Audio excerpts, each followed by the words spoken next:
Ay dito sa bahay ni Nanay Juicy po, Juicy Soriano yan. Pinasyalan po natin si Nanay Juicy dahil po sa kalagayan niya.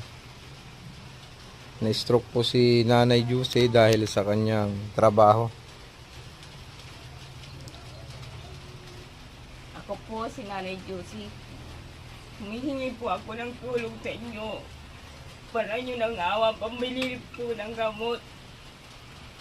Dahil yung trabaho, ang asawa ko lang ang natatrabaho.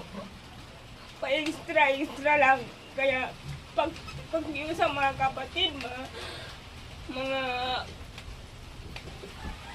kapamilya, sana tulungan ninyo ako para nyo nang awa. Nagkikiusap po sa inyo.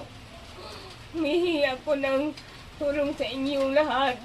Kung sino mang kung sino mang pusong magbibigay sa akin,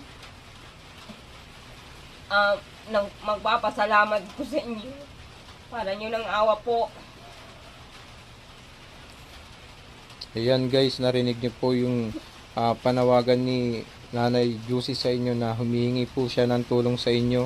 Sana po mapagbigyan niyo po ang kanyang kahilingang tulong para sa kanyang pang-araw-araw na gastusin, at sana po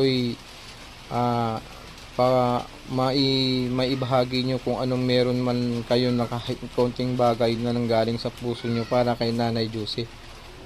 At kung may maaari pong magbigay kayo, i-PM lang po ako sa page ko na ito, at iiwan ko na lang po dito yung aking